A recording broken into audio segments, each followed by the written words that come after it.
용서하소서. 이 땅 고쳐 주소서.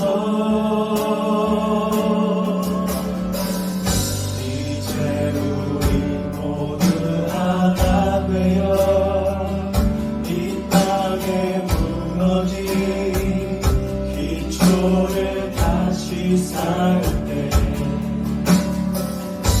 우리의 우상들을 태우시 성령의 불이 가소서. 부흥의 물길 타오르게 하소서. 진리의 말씀 이 땅 새롭게 하소서. 그대의 양문 흐르게 하소서. 성령의 바람 이제 불어와. 오 주의 영광 가득한 새날 주소서. 오 주님 나라 이 땅에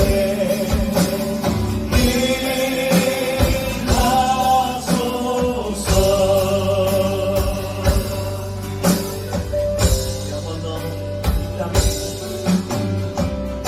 이 땅에 왕국하는 보소서. 하늘의 하나님 긍휼을 베푸시는 주여. 우리의 죄악 용서하소서.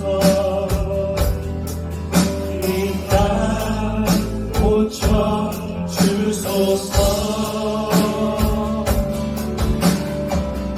이제 우리 모두 하나 되어 이 땅에 무너진 기초를 다시 쌓을 때 우리의 우상들을 태우시 성령의 불이 임하소서. 부흥의 물길 타오르게 하시소서. 진리의 말씀 이 땅 새롭게 하소서. 은혜의 강물 흐르게 하소서. 성령의 바람 이제 불어와. 오 주의 영광 가득한 새날 주소서. 오 주님 나라 이 땅에 일하소서.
이 나라 주의 것들이 이 나라 주의 것들에 가소서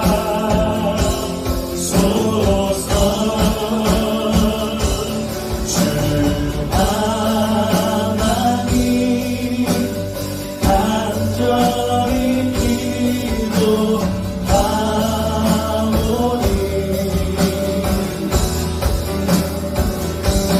사랑이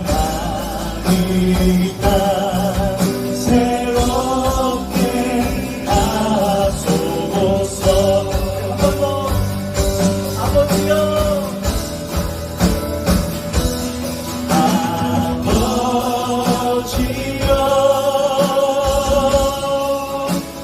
고쳐 주소서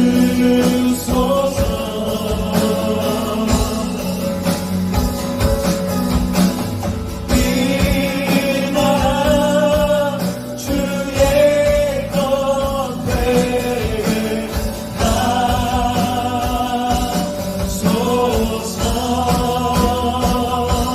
주 하나님 간절히 기도하오니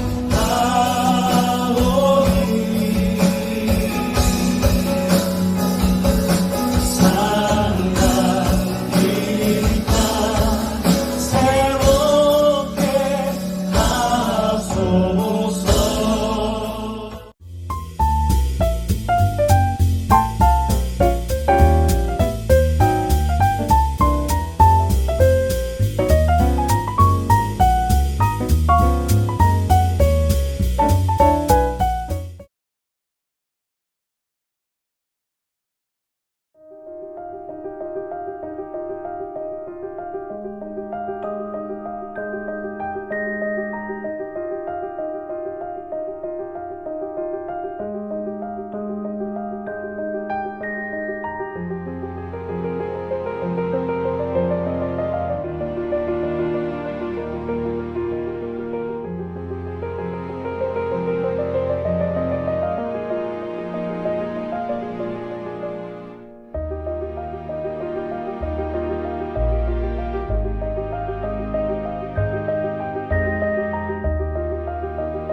남유다가 망했습니다. 나라가 망해서 왕을 비롯한 고위 관직 그리고 이제 수많은 이들이 점령국 바빌로니아 제국의 수도 바빌론으로 사로잡혀 갑니다.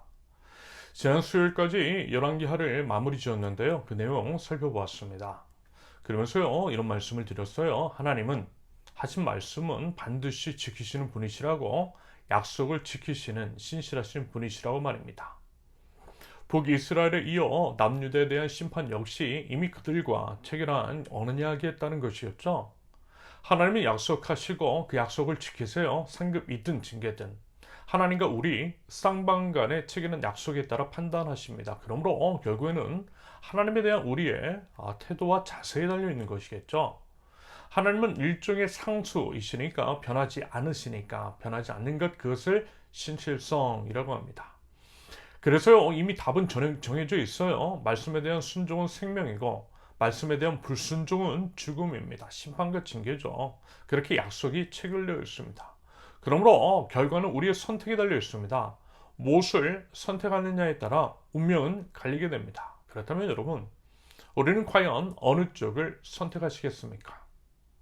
역사를 잊은 민족에게 미래는 없다라고 했어요. 성경은 역사책이 아니지만 역사가 기록되어 있습니다. 하나님과 하나님 나라 백성의 역사가 기록되어 있고 하나님 나라 백성의 선택에 따라 어떠한 결과가 일어났는지에 대해서 역사적으로 기술을 합니다. 그것을 통해서 성경 우리에게 다음과 같은 질문을 던져요. 자, 이스라엘 백성이 하나님께 순종을 했을 때 복을 받았으며 반면에 불순종했을 때에는 벌을 받고 나라는 멸망했으며 포로로 끌려갔습니다. 그렇다면 당신은 과연 어떤 선택을 하시겠습니까? 너무 쉬운 문제죠. 하지만 이 쉬운 문제에 제대로 답을 써내는 사람이 생각보다는 드물어 보입니다. 글쎄요. 만약에 이제 모든 신앙인들이 성경을 읽고 방금과 같은 성령의 질문에 대해서 바른 삶으로 답을 써냈다면 여러분 세상이 이 지경까지는 아닐 것 같습니다. 그래서 결국 우리에게는 믿음이 필요한 것 같아요. 믿음에 따른 순종, 쉬운 문제임에도 불구하고 답을 제대로 써내지 않은 것은 믿음의 문제일 것 같습니다. 글쎄요. 성경 말씀을 읽는 사람은 있는지 몰라도 성경을 믿는 사람은 드물어 보여요. 하지만 믿어야만 역사가 일어나고 믿음은 또한 삶으로 증명되어야만 합니다. 여러분 다시 한번 말씀을 드리지만 말씀은 사실 어렵지 않아요. 모든 사람에게 차별 없는 구원을 베푸시는 하나님이십니다. 그러므로 모든 사람이 차별 없이 구원을 받게 하시기 위해서 어렵지 않게 기록해 주셨습니다. 그러므로 말씀에 대한 이해는 상대적으로 쉬워요. 서로 사랑하라 라고 하는 말을 이해하지 못하는 사람은 없습니다. 다만 그 말씀대로의 행함, 서로 사랑하는 것은 어려운 것 같아요. 아마도 우리 안에 사랑할 힘과 능력이 없기 때문인 것도 있을 것입니다. 물론 인간적인 사랑, 육체적인 사랑은 본능적으로도 가능합니다. 하지만요, 하나님께서 말씀하시는 사랑은 고작 그 정도는 아니잖아요. 오히려 하나님께서 우리에게 원하시는 사랑은 한마디로 예수님의 사랑입니다. 예수님께서 보여주신 사랑, 내 이웃을 내 자신과 같이 사랑하는 사랑, 내 생명을 내어주는 사랑, 이게 어렵다라는 것입니다. 사랑이 무엇인지를 모르는 사람은 없는데 하나님께서 원하시는 사랑을 행하는 사람은 드문 이유입니다. 그래서 이제 말하자면 우리에게 이제 주님이 필요한 것이겠죠. 예수님께서 오신 이유입니다. 먼저 본을 보여주시고 그 사랑을 우리에게 주신 예수님의 능력을 믿고 의지하고 사랑하는 것입니다. 내 본래의 능력으로는 사랑할 수가 없으니 예수님의 능력을 구하는 거죠. 예수님의 능력, 우리가 이제 예수님을 믿을 때에 보여주시는 사랑의 능력, 하나님께서요 이런 거 원하세요. 그럴 때에 하나님의 생명이 우리에게 임할 것입니다. 우리를 통해 주님의 생명이 이웃에게 전달될 것입니다. 이와 같은 과정을 통해 주님의 사랑과 생명이 가득한 사람이 한 사람 한 사람 세워질 것입니다. 그러면요 결국 이 땅 위에 하나님의 나라는 세워지게 되겠죠. 여러분 성경은 우리에게 미래를 선물해 주는 책입니다. 말씀을 통해 말씀 속 역사를 통해 무엇이 하나님께서 보시기에 바른 길이고 생명을 얻는 선택이 무엇인지를 보여주고 있어요. 미리 답을 알려줍니다. 그럼으로써 우리에게 선택을 유도하는 것이겠죠. 어디로요? 하나님의 나라로. 우리에게서 내야 할 옳은 답으로. 그리하여 우리의 미래, 생명이 가득한 미래, 생명이 가득한 하나님의 나라를 꿈꿀 수 있게 하는 것입니다. 여러분 그것이 성령의 기능인 거죠. 그렇기 때문에 성경을 기억하고 말씀에 순종하는 하나님 나라 백성에게 미래가 있다라고 말할 수가 있는 것입니다. 말씀이 그 안에 있는 자, 말씀에 순종하는 자는 결코 망하는 법이 없어요. 말씀을 기억하는 자에게 미래가 있는 법입니다. 영원한 하나님 나라의 삶이 있는 거죠. 하지만 안타깝게도 하나님의 말씀에 순종하지 않아 결국 망하게 된 남유다 왕국. 우리가 이제 7, 8월에는 예레미야를, 9, 10월에는 이렇게 열왕기하를 다루었고요. 이렇게 예레미야 애가까지 살펴보고 있어요. 그래서 아마 이 말씀들을 다시 말해서 7월부터 이어진 예레미야, 열왕기하, 지금의 예레미야 애가까지 주의 깊게 이제 살펴보시면 각각의 이제 본문에 대한 이해가 좀 더 되실 것입니다. 열왕기하의 후반부를 중심으로 예레미야와 예레미야 애가까지 서로 본문이 겹치는 것들이 있죠. 연결이 되더라는 것입니다. 그러면서 예레미야 애가는 남유다의 멸망 이후 예루살렘 성에 남은 예레미야가 바빌로니아 군대에 의해서 짓밟히고 회파된 예루살렘 성을 둘러보면서 하나님께 애가를, 슬픈 노래를 올려드리는 내용이라고 했어요. 그리고 그것은 또한 하나님께 드리는 기도라고 했습니다. 예레미야는 황폐한 예루살렘에 남아서 기도했어요. 글쎄요, 저와 이제 여러분들이 이런 경험, 즉 나라를 잃은 경험도 없고요. 전쟁을 경험한 적도 없고요. 그래서 이제 그로 인해 피해를 입은 적도 없을 것입니다. 반면에 지금도 여전히 중동 지역과 우크라이나에서는 전쟁의 포화 소리와 그로 인해 희생자들의 신음이 끊이지 않고 있어요. 그래서 이제 그곳에 있는 분들은 온몸으로 그 참상을 경험하고 있을 것입니다. 그래서 이제 그분들은 아실 것 같아요. 예레미야의 경험이 무엇인 줄을. 그분들도 분명 깊은 슬픔 속에서 애가를 지어 올리고 있을지도 모르겠습니다. 한편 이러한 중동과 우크라이나 전쟁과 관련해서 노벨 문학상 수상자인 한간 작가가 이런 얘기를 했다라고 하죠. 노벨상 수상 직후 기념 기자회견을 거부했을 때 세계 곳곳에서 전쟁이 치열해 날마다 죽음이 실려 나가는데 무슨 잔치를 하겠느냐. 저는 이제 이분의 말을 들으면서요, 무종교인인 한강 씨의 이웃에 대한 인식과 태도가 우리 이제 신앙인들에게 던지는 메시지가 너무나 크다라고 봤습니다.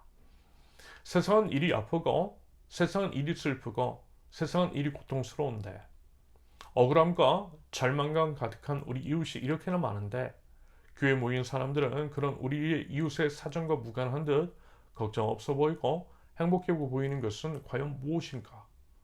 그렇게 이제 불행한 이웃과 무관하게 마냥 행복할 수만 있을까? 그 행복이 과연 하나님께서 주시는 기쁨에서 비롯된 것일까? 라고 하는 의문을 가져보았습니다. 그러면서 이런 것도 떠오르더라고요. 우는 자와 함께 울라라고 하셨는데 오히려 이제 자식을 잃어 우는 자에게 그만 좀 하라고. 누구의 사주를 받은 것이 아니냐라고. 혹시 돈 더 받으려고 하는 거 아니냐라고 이제 앞장서서 말했다라고 하는 사람들. 그래서 이제 희생자의 가족들이 교회를 떠났다라고 하는 이야기들. 세상과 무관한 듯 여기가 저싸우니 하면서 이제 종교 생활을 하는 사람들은 어쩌면 내가 가난하다면 내 개인의 문제이다. 하지만 내 이웃이 가난하다면 그것은 영적인 문제이다. 라고 했던 고 대천덕 신부의 말처럼 한국교회의 영적인 문제를 여실히 드러내는 것처럼 보였습니다. 이웃을 외면한 채 교회만 행복하다면 여러분 이건요 분명한 영적인 문제, 영적인 위기인 거죠. 그래서요 참 아이러니였습니다. 한강 작가는 분명 무종교인이라고 하던데 불신자가 오히려 더 신자 같고 신자라고 하는 사람들이 오히려 불신자 같은. 아무튼 한강 작가의 그런 인식이 말이 묵직한 울림으로 다가왔습니다. 예레미야가 회파된 예루살렘 성을 돌아다니며 느꼈던 심정, 솔직히 저는 잘 모르겠어요. 그런 경험이 없었으니까. 그래도요, 그와 이제 비슷한 경험이 과연 무엇이 있을까라는 것들을 생각해 보니까 코로나 시절이 떠올랐어요. 그때 이제 저는 중국에 있었습니다. 그때 이제 교회 문이 닫혔죠. 중국에서는 아예 거리 밖으로 못 나간 적도 있었고요. 그러다 보니 이제 교회 가지 못했던 적 많았습니다. 대면 예배 당연히 어려웠죠. 할 수 없었어요. 한국의 경우에는 중국보다는 자유로워도 다들 많이 힘들었던 것으로 알고 있습니다. 교회 문 닫혔죠. 국가의 이제 방역 조치로 인한 집합 금지 명령에 대해서 일부 교회는 종교 탄압이라고 거세게 저항했던 것으로 기억합니다. 대면 예배를 강행했고요. 때로는 비과학적인 방법, 무지성주의, 우상숭배자와 같은 맹신적인 행위로 집단 감염을 일으켰던 교회도 있었습니다. 그때 저는요, 이 사안, 즉 이제 교회 문이 닫힌 것을 하나님의 뜻이라는 관점에서 해석해내기 위해서 하나님 앞에 엎드렸어요. 팬데믹도 교회 문을 닫게 하신 것도 하나님이시라는 거죠. 그는 이제 분명한 하나님의 뜻이 있다라고 여겼습니다. 그것을 알고자 엎드렸어요. 그리고 이제 말하자면 지금 우리가 나누고 있는 왕국 말기의 시기가 떠올랐어요. 주변 이방 국가들이 여호와 하나님을 섬기는 나라라는 것을 모두 아는 상황 속에서 이스라엘이 외세에 짓밟히고 심지어는 하나님을 예배하는 성전까지 회파되는 것과 교회 문이 닫힌 것이 유사해 보였습니다. 여러분 겉으로 보이기에 그것은 사람이 한 것 같지만 그렇지 않아요. 하나님이 하신 것입니다. 모든 것 위에 하나님 계세요. 하나님의 허락 없이는 하늘의 새 한 마리도 하늘에서 떨어지지 않습니다. 이것이 우리의 믿음이고 이 믿음에 따라서 주어진 것들을 해석해내야 하는 것입니다. 그래서요. 남유다의 멸망은 하나님께서 바빌로니아를 도구로 삼으셔서 하나님의 백성인 이스라엘을 징계하신 것으로 해석할 수 있는 거예요. 심지어는 하나님께서 수치를 당하시면서까지 하나님을 예배하는 성전이 이방인들에 의해서 짓밟히고 파괴되는 수모를 겪으시면서까지 그렇게 하셨던 것으로 해석이 가능합니다. 저는요, 코로나 때의 경우도 그와 같은 맥락으로 해석되었어요. 정부가 교회 문을 닫은 것이 아니라 하나님이 닫으셨던 거예요. 하나님이 하나님을 예배하는 교회 문을 닫으신 것입니다. 그렇게 하나님께서 스스로 부끄러움을 선택하신 거죠. 그럼 왜 그러셨을까요? 그 이유와 원인을 찾는 것은 우리의 몫이겠죠. 여러분 어떻습니까? 한국의 교회. 우리 이제 신앙인들의 모습. 저와 여러분들의 삶. 과연 하나님께서 보시기에 과연 괜찮은 것일까요? 아니요, 저는 전혀 그래 보이지 않았어요. 그렇지 않다라고 하시는 하나님의 마음이 읽혀졌습니다. 사실 이제 코로나 팬데믹이 일어난 시점은 제가 이제 중국에 있을 때 그런 이제 교회 개축이 이루어진 지 얼마 되지 않았던 시점이었습니다. 저는 사실 개축 반대했어요. 그건 하나님의 뜻이 아니라는 생각이 강했고 개축하는 이유에 대해서 납득을 할 수가 없었기 때문입니다. 뭐보다 개축을 해야 하는지 혹은 하지 말아야 하는지에 대해서 먼저 함께 기도한 것도 아니었어요. 오히려 결정부터 했죠. 헌금 작정서를 먼저 거뒀어요. 결정 전에 하나님 앞에 엎드린 적은 한 번도 없었습니다. 결정하기 전에 함께 엎드려 기도하고 기도하는 가운데에 공동체적인 합의를 이룬 적이 없이 강행한 개축이었습니다. 사실요, 사드 사태 이후 교민사회는 확연하게 축소되었거든요. 중국의 위상이 높아지는 가운데에 중국이 자국민 및 자국기업 보호 정책으로 인해서 우리 이제 교민들이 힘들어졌어요. 교민 수는 급감하기 시작을 했고 생활고에 시달리는 분들, 아이들은 학비도 지불하지 못하는 분들, 야반 도주하는 분들이 속출했습니다. 물론 경제적인 상황이 좋아도 저는 개인적으로 교회가 건물에 과한 돈을 쓰는 것에 반대하는 입장입니다. 자기 건물도 아니고 곧 있으면 계약 만료인데 왜 건물에 돈을 낭비하느냐라는 것입니다. 아울러 과거에 비해서 현재의 교민 및 교인의 수가 줄어들었는데 과거에 이제 교회 건물 그 규모를 유지한다라고 하는 것들은 비합리적인 선택이었습니다. 무엇보다 방금 말씀을 드렸듯이 그 당시에는 교민사회가 힘들고 교인들이 힘들었거든요. 충분히 다른 대안을 생각해 볼 수 있었습니다. 저도 대안을 작성해서 보고서도 올렸어요. 하지만 그와 같은 상황과 의견들을 묵살하고 개축을 강행하는 것이 저로서는 납득이 되지 않았습니다. 그렇게 이제 강행을 했던 개축 10억이 훨씬 넘게 들여서 이제 개축을 한 뒤에 불과 몇 개월이 지나지 않아서 코로나가 터진 거예요. 그래서 이제 기껏 큰 돈 들여서 개축했는데 그 공간을 사용하지 못하게 되었던 것입니다. 코로나 기간 동안에도 사용도 못하는데 한 달에 하나 5천만 원씩 임대료 지불했죠. 그렇게 몇 년을 그랬죠. 그래서 이제 많은 분들이 경제적인 어려움을 버티지 못하고 귀국을 했습니다. 그리고 이제 임대 기간이 만료가 되어서 장소를 옮겨야 한다라고 하는 것들을 들었어요. 저는 이것이 비단 중국에 있는 교회만이 아니라 한국 교회 안에 전반적으로 만연한 문제라고 봤어요. 교회는 건물이 아니라 사람이라고 하면서 건물에 너무 과한 것들을 쏟아붓는 행위들. 그리고 이제 그렇게 이제 싸움포와 권력을 대물림하는 일들. 그러면서 이웃의 어려운 현실에 대해서는 외면하는 행위들. 오히려 아파 신음하는 이들에게 제2차, 3차 가해를 하는 교회들 너무 많이 봤어요. 여러분 하나님께서 과연 이런 것들을 과연 좋게 보셨겠느냐라는 것입니다. 아니요. 하나님께서 절대 좋게 보실 리 없으셨을 것 같아요. 그리고 제가 몇 번 말씀을 드렸죠. 교회 문이 이제 닫혔을 때 하나님께서 이 말씀을 하시는 것 같더라고요. 김 목사는 지금 잠깐 교회 문이 닫히니까 그래서 예배를 못하니까 답답해 죽겠지. 그런데 말이다. 주변에는 생존의 문제 때문에 주일에 이제 교회 오고 싶어도 못 오는 사람들이 많아. 어쩔 수 없이 먹고 사는 문제 때문에 예배하고 싶어도 예배 못하는 자들이 많아. 그런 자들을 교인들은 비난하고 정죄하더라. 나는 이 기회를 통해서 그들의 그 상한 마음을 읽었으면 좋겠어. 하나님이 이렇게 말씀하시는 것 같았어요. 요셉이 우물에 빠졌을 때 비로소 이제 하늘을 보고 하나님을 바라보았던 것처럼 교회 문이 닫혔을 때 아이러니하게 하나님을 바라봤어요. 하나님을 바라보니까 이웃이 보였어요. 여러분 하나님을 제대로 바라보면요. 우리의 이웃들이 보여요. 하나님께서 보여주시거든요. 그래서 이제 그때 우리가 이제 교회 다니면서 보지 못했던 우리 이웃의 삶을 그때 살펴볼 수 있었고요. 이웃의 마음들을 헤아려 볼 수 있었습니다. 저도 그 전까지는 잘 몰랐거든요. 이웃의 삶에 대해서 우물 안에 개구리였던 거죠. 제가 이제 가끔 저희 집 근처에 있는 화성 주변과 행궁 근처를 산책해요. 나이가 드니 건강을 챙겨야겠다라는 생각이 들더라고요. 그래서 이제 틈틈이 돌아요. 그러면서 이런 게 뭐였어요? 행궁이 말하자면 수원에서 이제 핫플인데 핫플임에도 불구하고 평일에는 사람들이 많이 없어요. 그래서 어둡고 스산합니다. 있는 곳에는 겨우 이제 사람들이 조금 차 있고요. 대부분은 그렇지 않아요.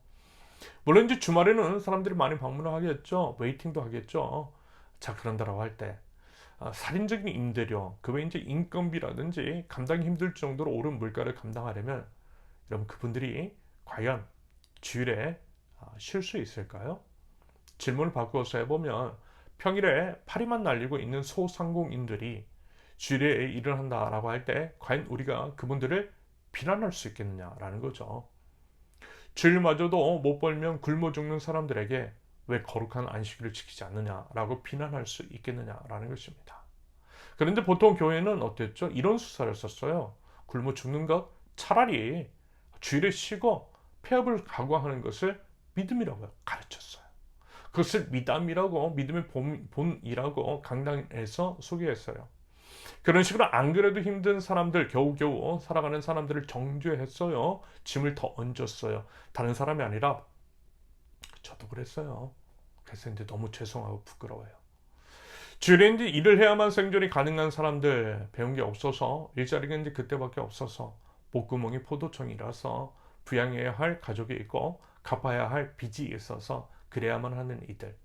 그럼에도 신앙인이기 때문에 예배에 가고 싶고 교제하고 싶은 것들을 꾹 참고 일하는 그 사람들에게 야, 너 믿음이 그것밖에 안 되냐? 돈에 미쳤어? 라고 하는 식으로 그렇게 이제 정죄했던 것들.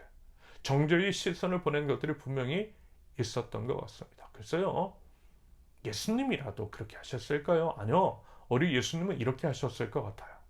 그들에게 주일에 가게 문 닫고 주일 성수하라고 강요하는 것이 아니라 오히려 주중에 사람 없는 날 있잖아요. 그때 가게에 가서 곁을 지켜주셨을 것 같아요. 빈자리 채워주면서요, 매상 올려주셨을 것 같아요.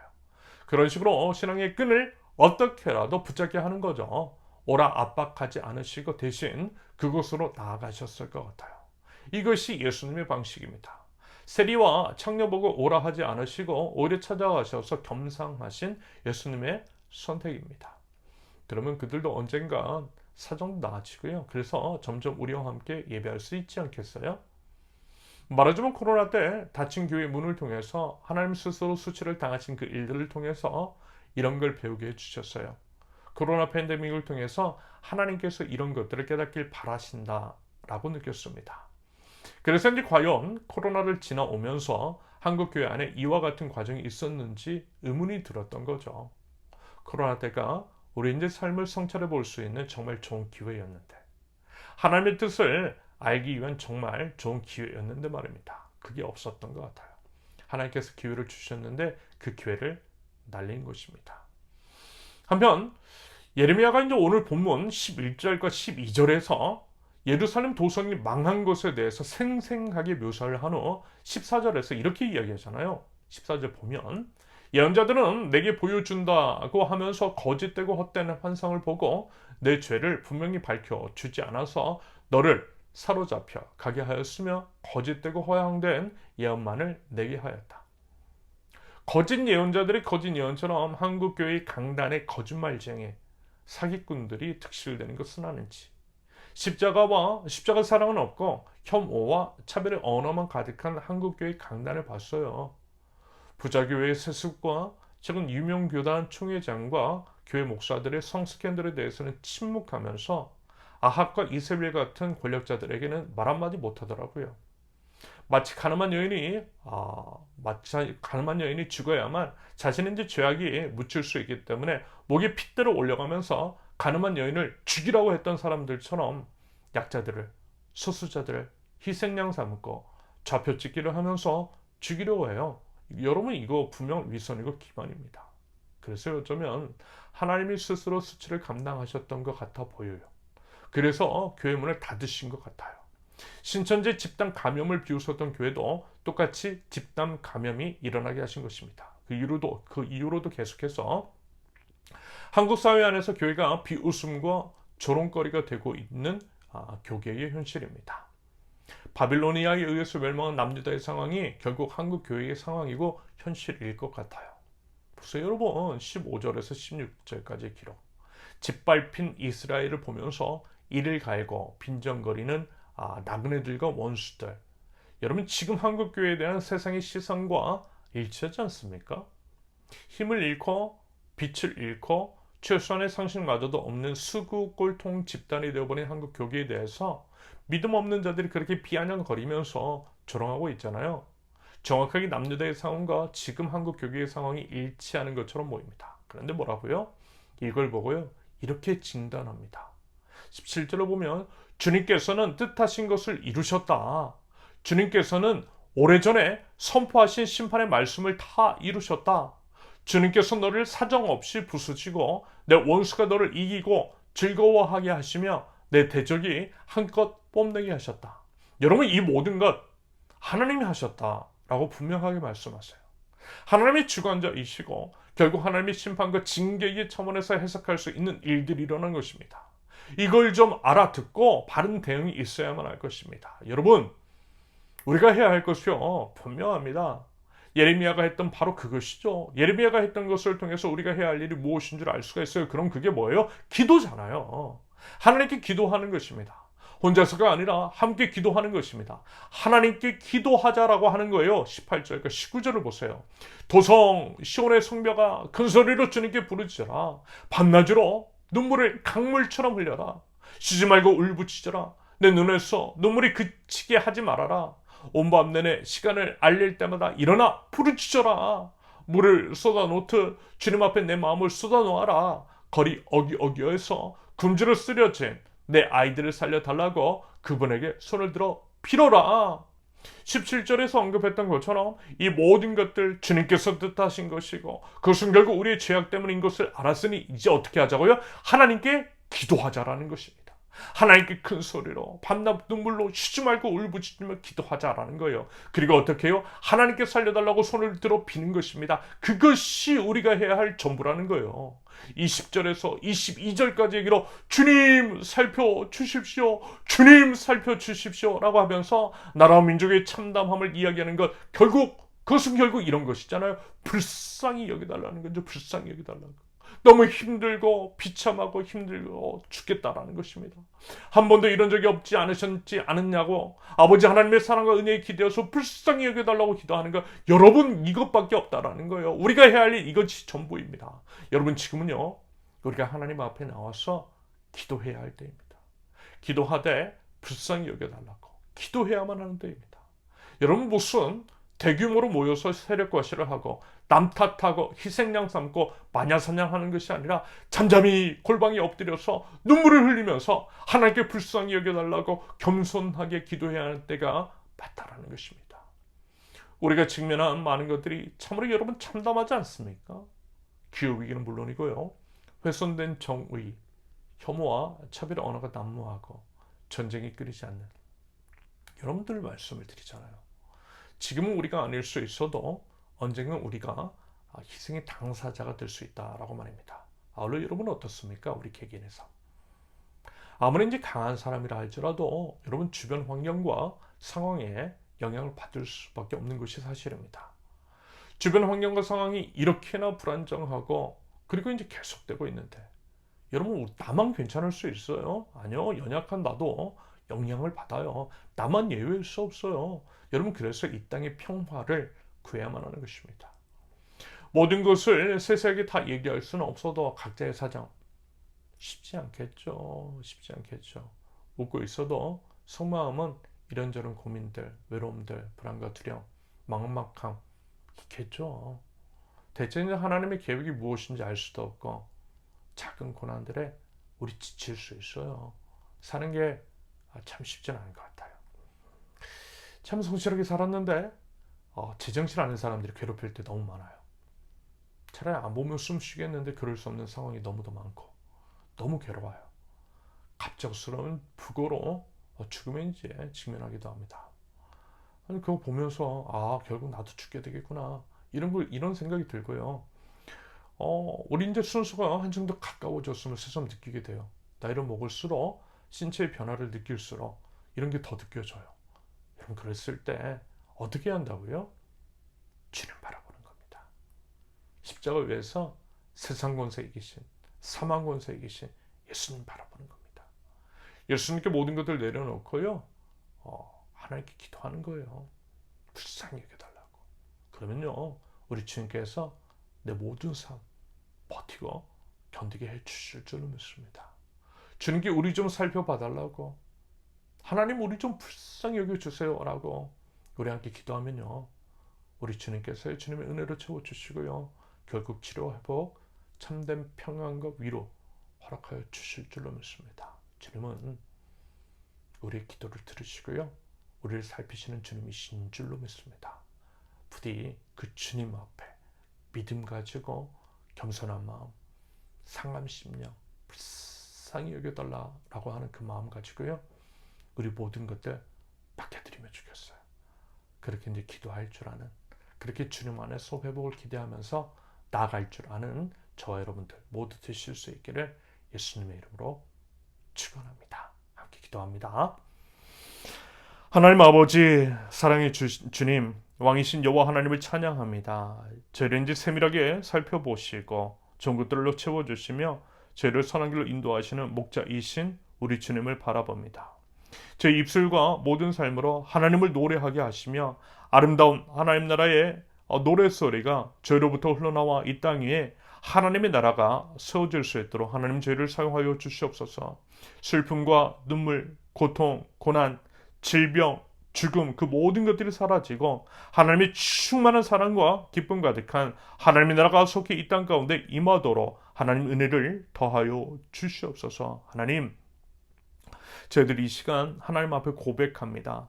하나님을 믿고 하나님 나라 백성이라고 말은 하지만 하나님 나라 백성답게 살지 못했습니다.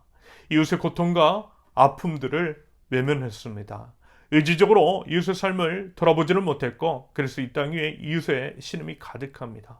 저희는 아니라고, 저희는 예외라고, 저희는 그와는 상관없는 일이라고 여겼습니다. 하지만 절대 그렇지 않다라는 것을, 어느 누구도 예외일 수 없고 이웃이 겪는 아픔과 고통을 저희도 언제든 겪을 수 있음을 보았습니다. 결국 하나님의 말씀, 네 이웃을 내 자신과 같이 사랑하라는 그 말씀의 깊은 의미를 이제야 깨닫습니다. 하나님, 용서하여 주시옵소서. 하나님, 저희를 불쌍히 여겨 주시옵소서. 황폐해진 이 땅, 저희의 신음을 외면하지 말아 주시고 하나님 이제는 회복시켜 주시옵소서. 결국 하나님께 답이 있음을 알아 하나님께 힘껏 입을 열어 기도하게 하시며 함께 기도하는 믿음의 공동체 세우는 교회가 될 수 있도록 우리 하나님 인도하여 주시옵소서. 하나님, 저희는 연약합니다. 작은 고난에도 지쳐 쓰러집니다. 주변 사람들, 상황과 환경에 영향을 받습니다. 하지만 하나님, 이제는 고개를 들어 하나님만을 바라봅니다. 하나님만을 바라봅니다. 여전히 저희를 붙드시고 저희를 이끄시며 그래서 이제 주님께 묶인 저희의 삶, 그래서 버티고 견디게 하시는 우리 주님이신 줄로 믿습니다.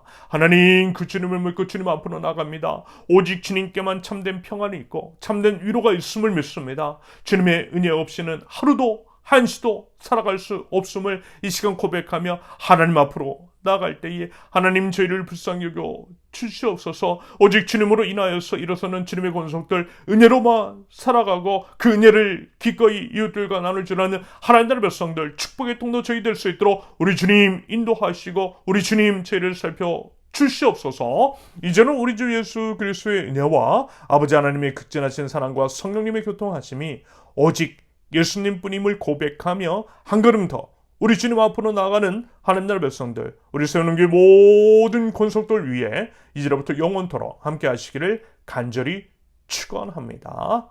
아멘. 감사합니다. 모든 예배를 마쳤습니다. 이번 한 주도요, 하나님 앞에서 하나님 앞에 나와서 기도하는 한 주 되실 수 있기를 바라고요. 주 안에서 늘 건강하시고 행복하실 수 있기를 바랍니다. 감사합니다. 사랑합니다. 축복합니다.